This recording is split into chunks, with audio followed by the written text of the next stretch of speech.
Hello po sa inyong lahat. Magandang umaga po.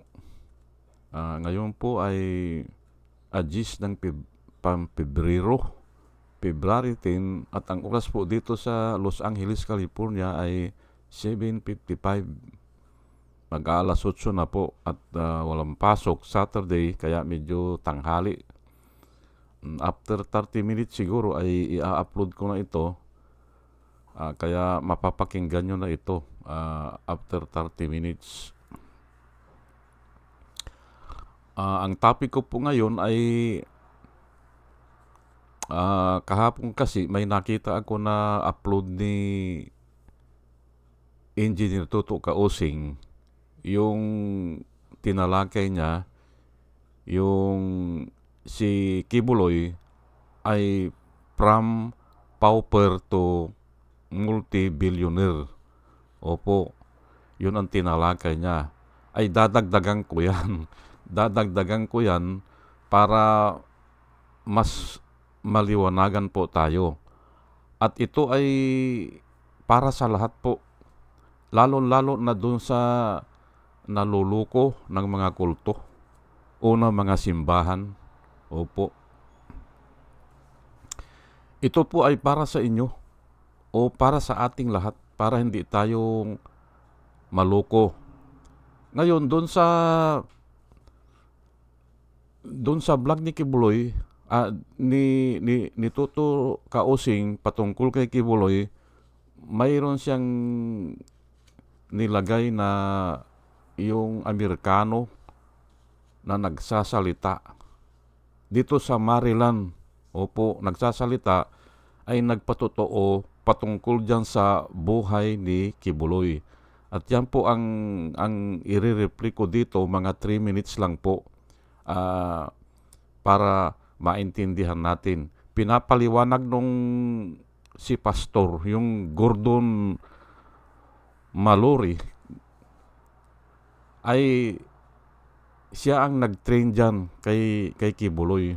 Kasi nadistino siya dito 1960. Matagal siya dito at isa yan sa naturuan niya si Kibuloy. Ayan po. At siya nagpatotoo from pauper, from beggar to multi-billionaire. Ayan po. At sisikapin ko na isama dito yung video na yun. Ulitin ko ito ay para tulungan ko si Engineer Toto Kaosing sa kanyang vlog. Opo, at inaanyayahan ko po kayo na makinig na maigi kasi kung po ito very explosive po ito. Opo. At ayun nga marami tayong makukuhang impormasyon pagkatapos nito. Pero bago ang lahat ay nais ko lang batiin yung mga dumadaming subscriber.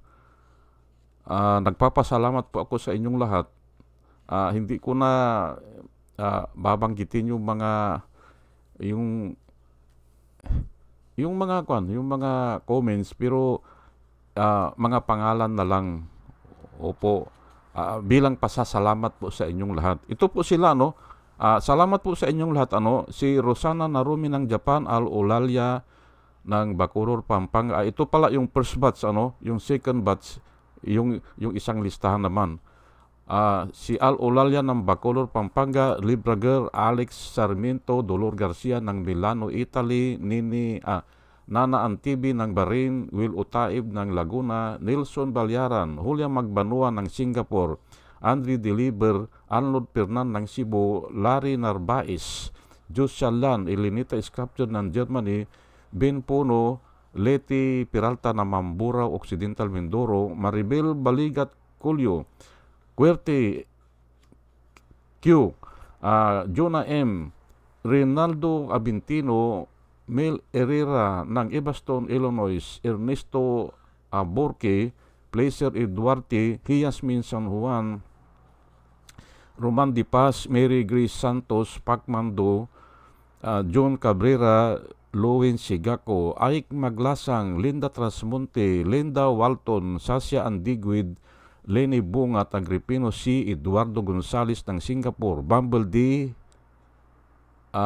Di Juana Duco, Ernesto Honrado, Josephine Lucas, Bert Abogado, Demetrio Pascual, Soledad de Maculangan, Brinda Martin, C.G. Torrio, Melchor Tolentino, Brother Pacamara, Manuel Lim, Danilo Magno, Lawrence Alindayo, Edelberto Infante, Boss Reyes, Paul Vincent Lim, Sonny Gaya, Rupino Baldos, Betty Velasco, William Ilay, John D. Cinco, Victorino Ripran, Norman Nabatar, Bonifacio Avila, Danilo Magno, Carl Aman, Salvi Ibanez, Dumas Ticton, Tib Mercado, Bernadette Francisco, Yusur P.O., Cyril Andres, Hermenegel Jogarde, Ruben Delpin, Mama Gina, Lani Sumintak, Leonardo Asibis, at si Jose Tosi. Salamat po sa inyong lahat. Nang dahil po sa inyo ay ako ay nagsisikap na mag-search at mag-vlog ng ganito. Salamat po sa inyong lahat. Ito naman ang mga vloggers na nire-recommenda ko po sa inyo na ating panoorin at suportahan. Michael Apasibli Bulletin, Attorney Enzo Ricto, Bunyog Pagkakaisa, Vlogcaster Armandin, Engineer Tuto Kausing, Aling Marie, Mr. Sa Totoo Lang To, Christian Isgira, PMTJR Vloggers, The Action Man, Roy Japantor, Divina Apostol, SG Pichay, Kapihan ni Art at Ago, Damjos Journey, Kakamping, at Ang Batas with Attorney Claire Castro. Ayan po sila. Ugaliin po natin na manood sa kanila at marami po tayong matututunan at nakikita ko na ang sinasabi nila ay katotohanan at para sa bayan. O sige po at ituloy na po natin yung dinidiscuss natin na ang title po ay From Pauper o From Beggar to Multi-Billionaire Kibuloy. How? Ayan po, papaano? At ito po ang tatalakayin ko dito. Ano ba ang ginagamit nila na verse? Para lukuhin nila ang tao para magbigay ng ayan na nga, hindi ba? O ito po ito po ang verse sa Malakay 3:10. Yan po ang parati nilang sinasabi. At halos lahat po ng sekta ginagamit po ito. Pero yung iba hindi naman ang ibang born again hindi ginagamit ito. Ang simbahan ng Katoliko hindi po compulsory ito. Yun lang iba At yan nga ang tatalakayin ko. Babasahin ko lang bring all the tithes into the storehouse, that there may be food in the house, and try me now on this, says the Lord of hosts, if I will not open for you the windows of heaven, and pour out for you such blessings that there will not be room enough to receive it. Ayan po. Dito po naluloko ang mga tao o ang mga membro. Kasi nga ay isang verse lang yan Hindi ba? Bring all the tithes. Ang tithes po ay yung 10% ng yung neto siguro yan neto ng net pay. Hindi yung gross. Bring all the tithes into the storehouse. Ano ba yung storehouse? Ay yan. Parang budiga yan, hindi ba? Ng simbahan siguro. Pero tatalakayin natin yan. That there will be food in my house. Para may pagkain daw doon sa doon sa simbahan siguro yan. And try me now on this. Mayroong sinabi ang Panginoon, and try me now on this. Ayan. Parang sa iba, test me now on this. Test me. Pero ito, sa tithes lang po ito, o sa pagbibigay. Kasi may command po ang Panginoon, do not tempt the Lord your God. O do not test the Lord your God. Pwede rin kasi ang sinasabi ko, ang salita kwan yan halos magkakaparyas o kulang ang salita Walang naaangkop na salita dyan kung hindi try me now on this o test me now on this. Pwede naman, hindi ba? Says the Lord of hosts, if I will not open the windows of heaven and pour out for you such blessings wherein there is no room enough to receive it. Ayan po nakasulat, hindi ba? Doon sa version na kabisado ko. Ngayon, niluloko po ang mga membro dito. At sasabihin ko na, bago tayo pupunta doon sa babasahin ko yung buong chapter mamaya. Pero ipapaalala ko lang sa inyo ito na nga ito ang kuwan ko diyan, yung findings ko diyan.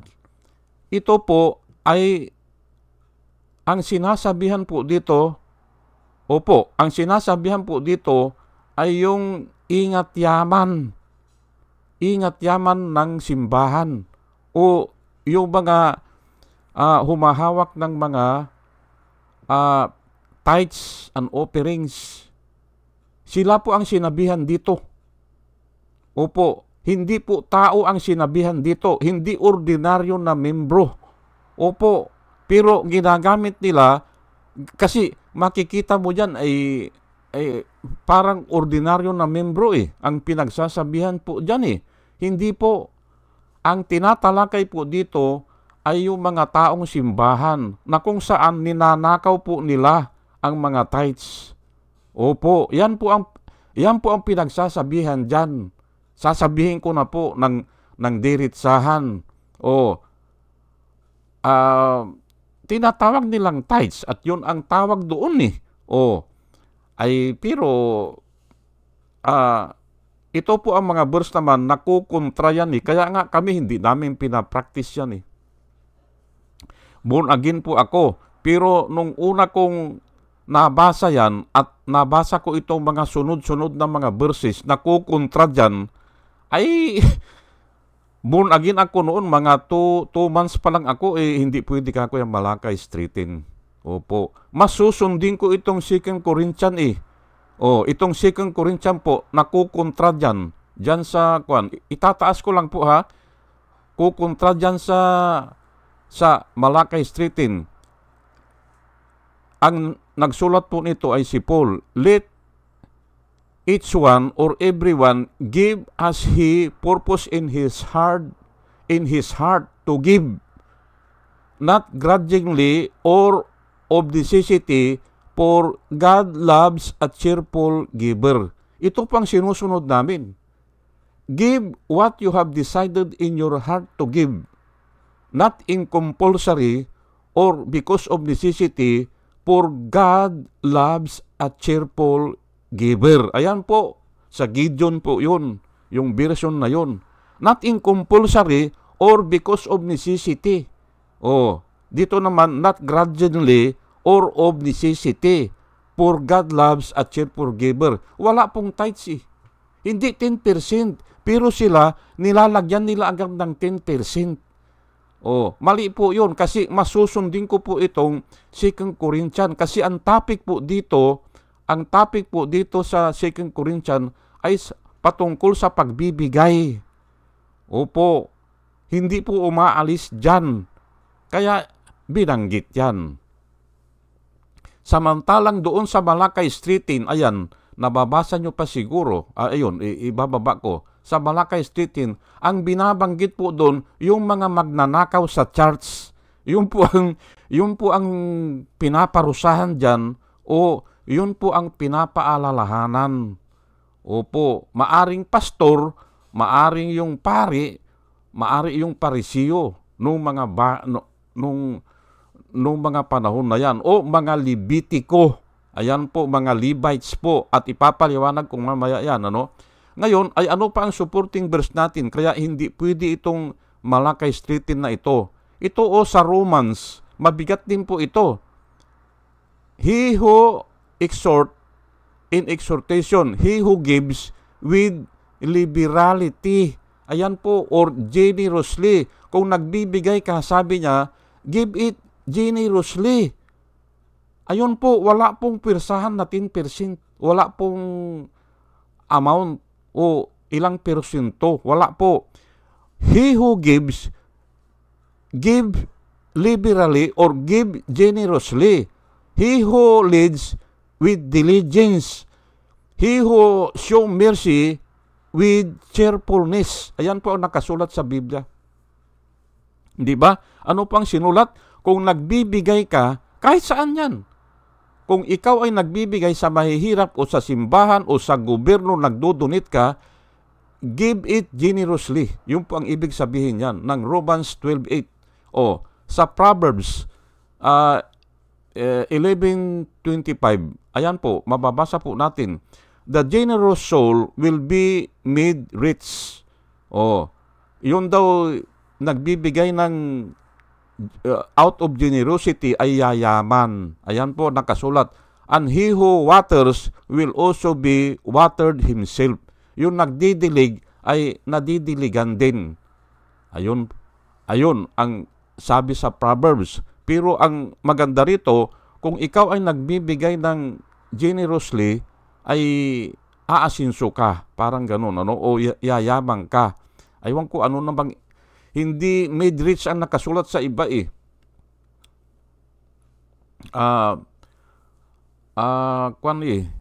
Aasinso ka, parang ganun eh. Ano? O sige, at ito naman, at para maniwala kayo, kumuha din ako sa salita mismo ni Jesus Christ. Sa Luke 21:1-4, ito po ang kwento na kung saan ay nakita ni Jesus Christ o ng mga disipulo niya na may naghuhulog ng pera doon sa kaban ng o sa offering box o doon sa simbahan. Nakita nila na sunod-sunod yung mayayaman at sumunod yung mahirap. Siguro nagtatago at ayaw makihalo doon sa mayayaman. Maraming ibinigay yung mayayaman, pero itong mahirap na ito ay kakaunti lang. Pero sa mata ng Diyos, opo, sinabi ni Jesus Christ na mas maraming ibinigay yung mahirap.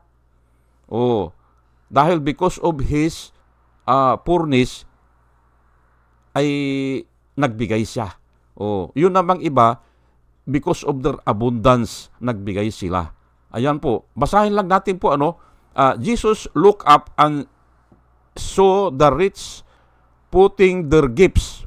Marami sila, their gifts into the offering box. And he saw a poor widow. Widow pa eh. A poor widow put in 2 small copper coins. And he said, truly, I tell you, this poor widow has put in more than all others. Ayan nga eh, hindi ba? Mas marami kanyang ibinigay yung poor widow. For they all contributed out of their abundance. Ayun, hindi ba? Yung mayayaman, nagbigay sila kasi nga because of their abundance. But she, babae pala ito, she out of her poverty put in all she had to live out. Ayun, kasya na lang pera. Yun na lang ang pera niya siguro ay inihulog pa niya. Kasi nga ay si Jesus Christ ay nababasa ang ating mga ang ating mga laman ng isipan o ng ating puso. Ayan po, hindi ba? Iyan ang ilalabang ko dun sa 13. Wala pong 10%. Wala po. Sa Matthew 10:8, heal the sick, ang sabi po ni Jesus Christ din po ito. Heal the sick, cleanse the leper, raise the dead, cast out demon, freely you receive, freely give. Ayan po nakasulat eh. Magbigay ka ay bahala ka sa desisyon mo. Kasi nga, freely you receive, freely give. Yung pang sinabi ni Jesus Christ. Ito po ay patungkol doon sa sa mga born again na naka-receive sila ng impormasyon. O yung wisdom, i-share mo yan. Kung naka-receive ka ng halimbawa kapangyarihan para magpalayas ng demonyo, i-share mo yan. Ayun po, pag naka-receive ka ng kapangyarihan, you raise the dead, hindi ba? Ay pwede, hindi ba? Ang mga ang mga yung mga disipulo niya nagawa yan raise the dead, hindi ba? O ano pa, cleanse the liver, the leper, yung mga kitungin, hindi ba? O inaayos nila yan, at saka yung heal the sick. I-share mo yan, sabing ganon. Pero dito, ang dito ay yung wisdom na nakuha mo, o yung kaligtasan, o yung pananampalataya na nakuha mo, i-share mo yan. Hindi lang dun sa pira, ha? Hindi ito, halos lahat yan. Pero kasama po ang pira dyan.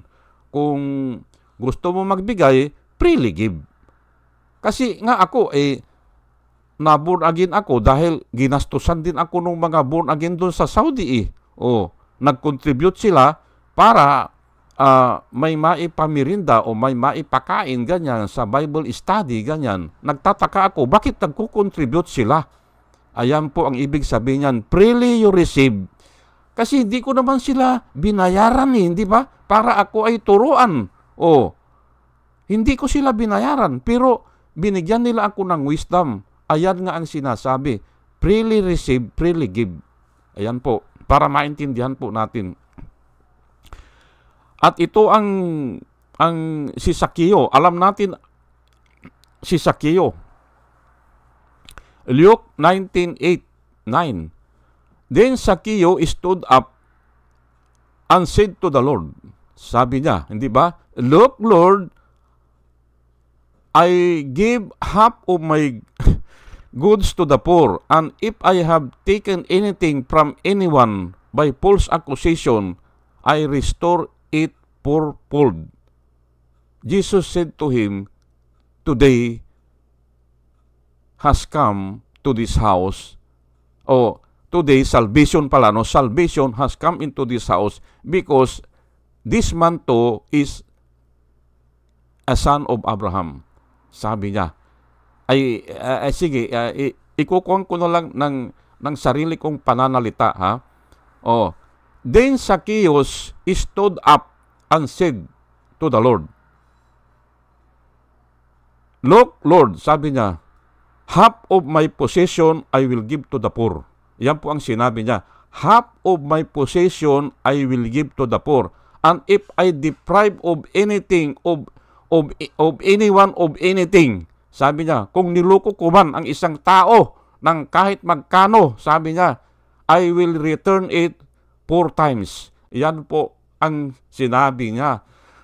Ay alam naman natin si Zaccheo, hindi ba? Tax collector ito, chief tax collector. Marami siyang inargabyado, hindi ba? Kaya, nung naborn again siya, ayan po ang ginawa niya. Yan ang ginawa niya. Nagsisi siya, pero hindi naman sinabi dito, pero he demonstrated, dinemonstrate niya na nagsisi siya. Kaya nga ganyan ang nangyari. Ayan po, doon sa puso niya, yun ang gusto niyang gawin. Wala po yung 10%, wala po. Pero although na ito, ni-research ko ito, yung i-return ko ng 4 times o 4-fold, yung ninakaw ko, naandun po yan sa Leviticus. Naandun po yan. Kung may ninakaw ka, o may yung halaga nun, 4 na bisis mong ibabalik. Opo, nakasulat po yan dun sa batas nila. Opo. Ay itong half of my possession I will give to the poor. Kwan niya yan siguro. Talagang alam niya na kaya siya yumaman ay nagnakaw siya. Kaya ganun. At maganda po yan. At palagay ko kahit na hindi sa kwan yan ibibigay kahit hindi sa mga mahihirap pwede rin sa gobyerno, ganyan, o kaya sa simbahan, ganyan, pwede rin o sa kawang gawa, pwede po yan.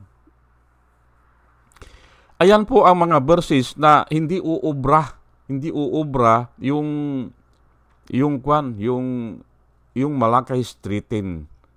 Sasalungat po At ang Biblia po, wala pong salungatan yan. Okay. Palagay ko ay i-upload ko muna yung yung pastor na sinasabi ko at bago ko talakayin na mali yung Okay? Please bear with me I-upload ko lang po.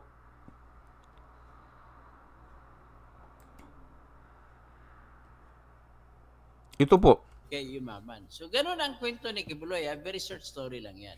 So, ngayon, ang ipakit ko sa inyo ngayon, paano siya nagsimula. At ito naman po ay kinwento ng isang evangelist, pastor ng Pentecostal, no? Pentecostal Church, dito sa Maryland ata.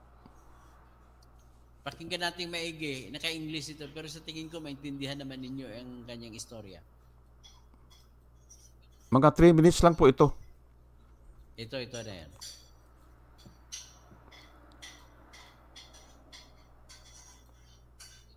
I-play ko na.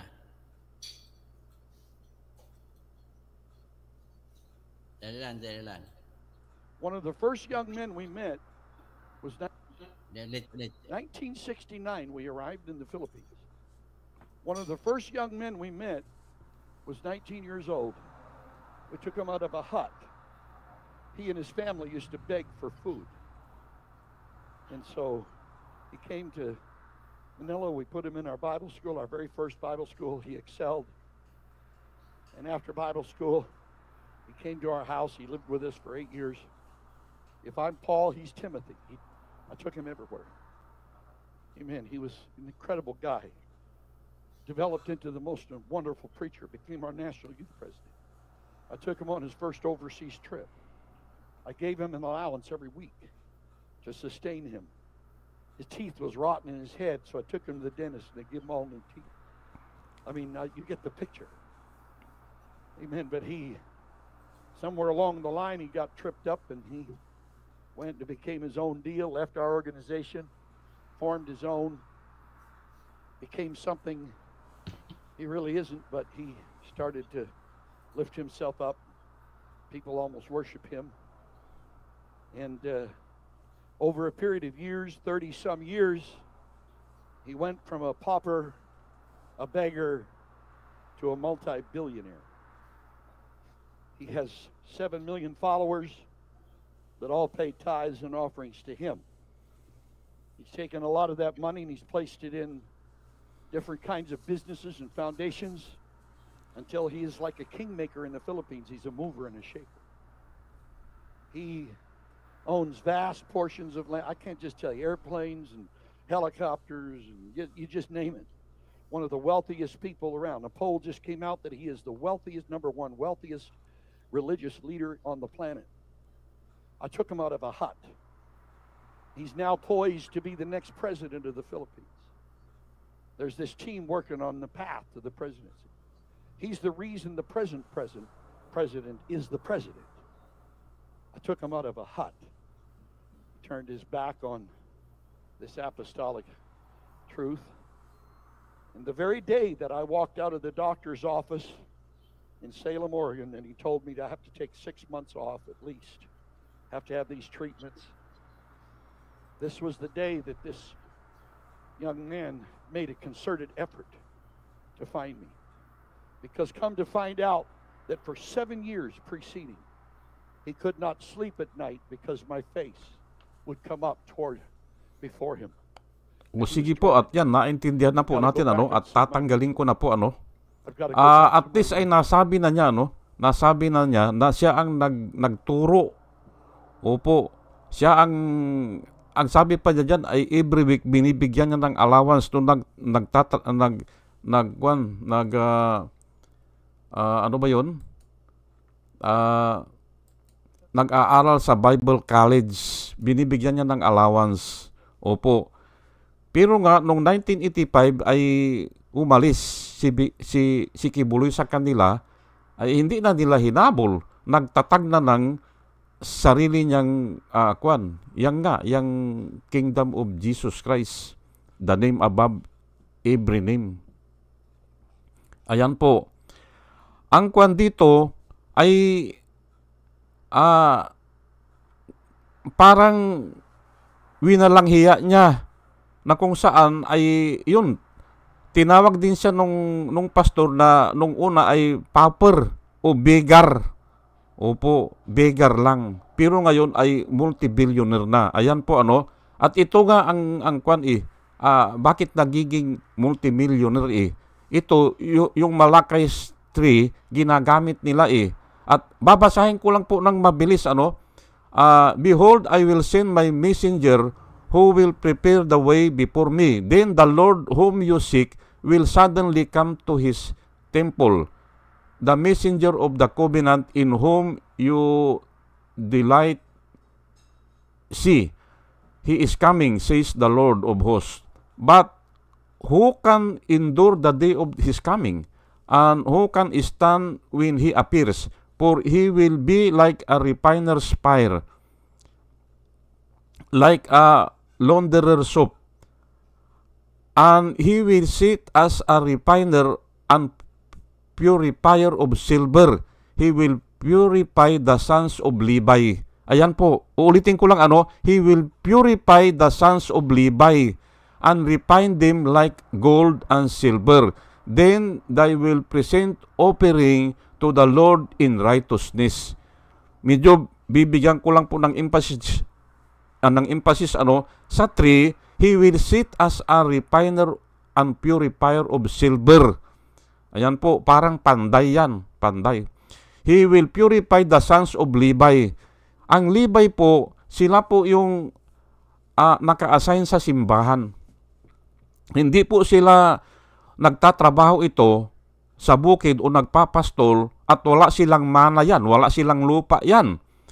Pero ang ginagawa lang nila ay sila ang nag-a-assisti sa simbahan, sila ang kumakanta, sila ang nagtuturo, sila ang mga parisyo, sila ang iskriba. Lahat po yan, trabaho nila yan, tagalinis. Lahat po yan, tagabigay ng aid. Ayan po, o ng pagkain. Pero sila din ang nagtatago ng mga tithes and offering. Ayan po, ayan. Ano pong sinabi? He will sit as a refiner and purifier of silver. He will purify the sons of Levi and refine them like gold and silver. Then they will present offering to the Lord righteousness. Ayan po, kasi nga nagnanakaw sila ninanakaw nila yung tithes and offering. Opo. Kaya doon sa 10, bibilisan ko na lang po bibilisan ko na kasi kulang ang oras natin. Ito bring the full tithes in the storehouse so that there may be food in my house. Ayan, kasi nga hindi nila dinadala Mayroon silang storehouse yan. Parang gobyerno po natin dyan. Kukulikta doon sa munisipyo at idadala doon sa National Treasury. Ganon po yan. Ninanakaw na po sa munisipyo, parang ganon. Ganito rin po yan sa simbahan. Ibinibigay doon sa simbahan, pero hindi na dinadala doon sa main office nila. Ganon po yan. And test me now on this, ang sabi ng Panginoon. Sino pong sinabihan dito? Yung mga Levites. Mga Levitico po, na kung saan sila ang nagtatago o sila ang nakakabahala sa tithes and offering. O sila ang nagre-receive, na dapat yan ay naidadala po doon sa main office nila. Hindi lang kasi doon sa simbahan doon sa parokya, hindi lang. Kaya nga storehouse mayroon ding house. Dalawa po yun.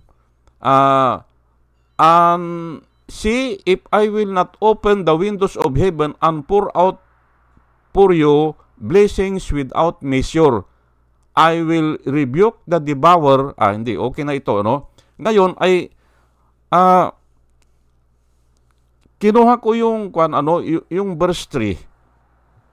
yung verse 3. Makita nyo po dyan, magkakadugtong po yan pero wala na tayong oras Pero kayo na po ang magbasa, Kung hindi tama ang sinasabi ko, iyan po ay yung mga, ang pinapatungkulan po dyan, yung mga magnanakaw sa simbahan.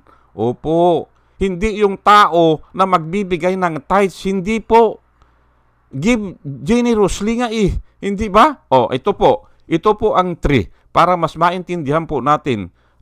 Malachi 3, verse 3 hanggang 4, para maintindihan natin kung sino po ang kinakausap po ng Diyos dyan, darating siya at mauupong tulad ng isang tagapagdalisay ng pilak.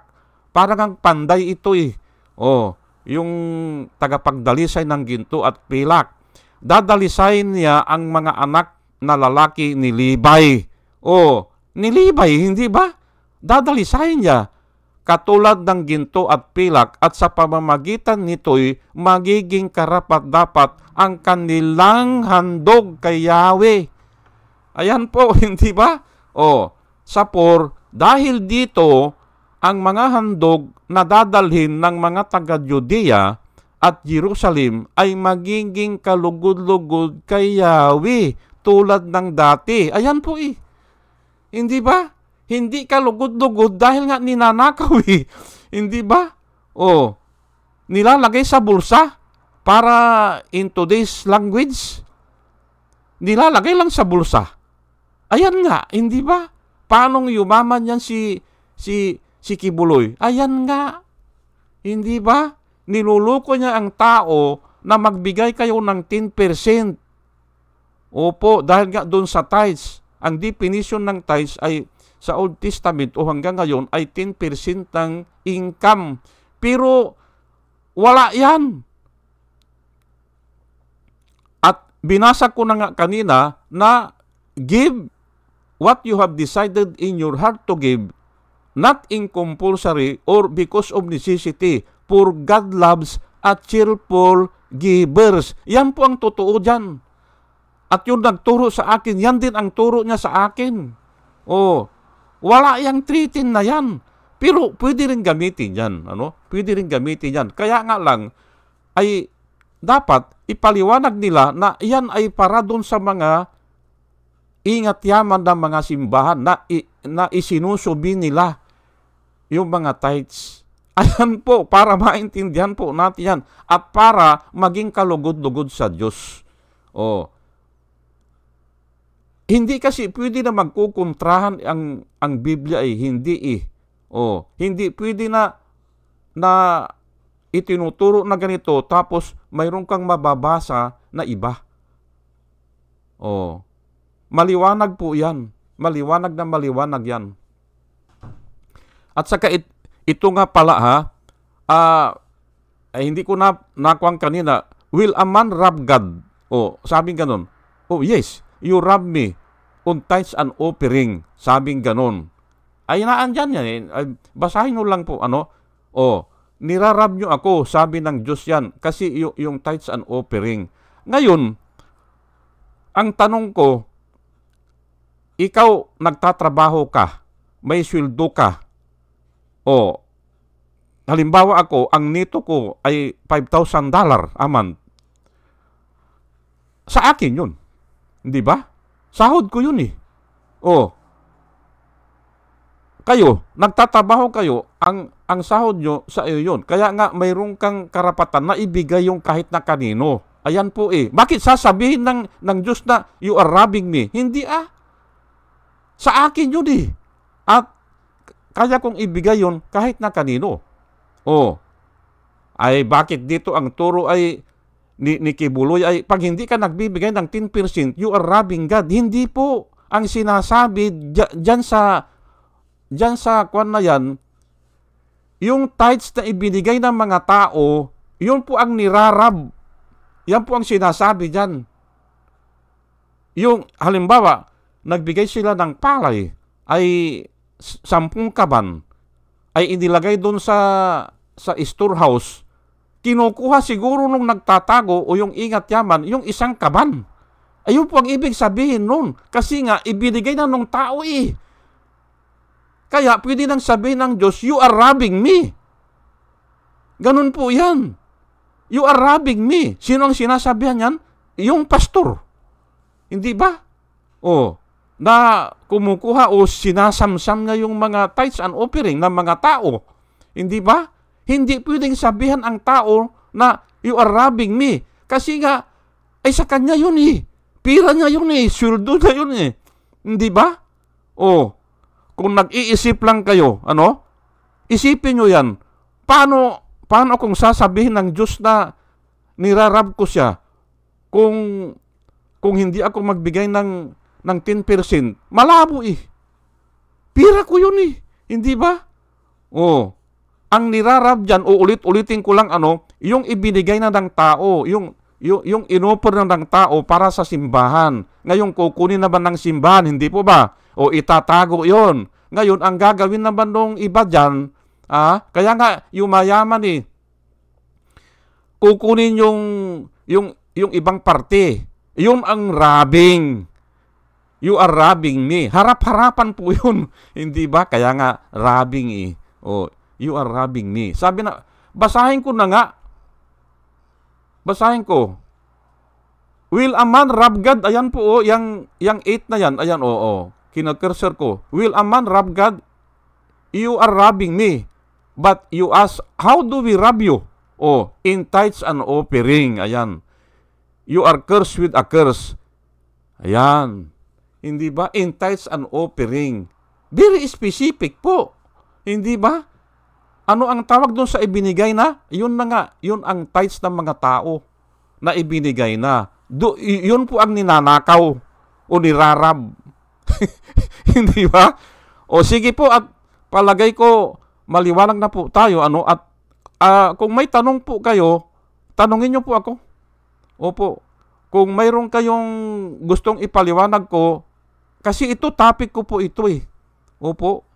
Hindi ko na maalala kung ilang bisis ko nang tinatopic ito sa Bible study. Opo. At sana ay may natutunan po tayo at i-share po ninyo kung naniniwala po kayo. O kaya i-research nyo kung tama ang sinasabi ko. Ulitin ko diyan niluluko ni Kibuloy ang mga members niya. Diyan, hindi ba?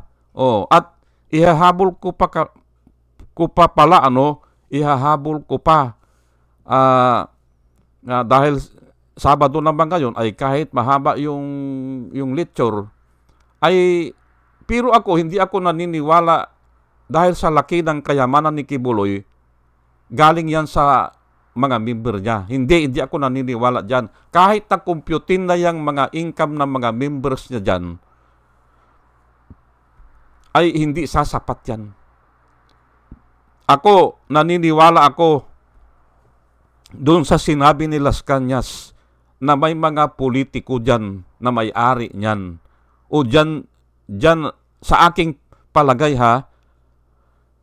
dyan nila nilalagak ang pera nila kasi safety yan eh. Walang tax dyan at saka walang accounting dyan.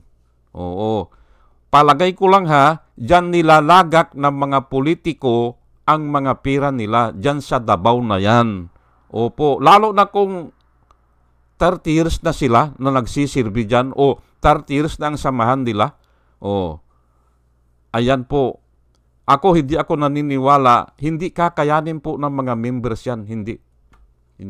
May mga politiko dyan na baka dyan na inilagay ang pira nila. Ayan po. Sige po, at sana ay hanggang dito na lang at ako po ay nananalangin na sana tayo ay bigyan ng Panginoon ng wisdom habang tayo ay nakikinig at sana tayo ay pagpalain niya o yun nga, bigyan niya ng wisdom para hindi na tayo maloko dyan. Opo. Sige po, at muli ay isang magandang umaga at salamat po sa inyong pakikinig. Salamat po sa inyong lahat. Salamat po.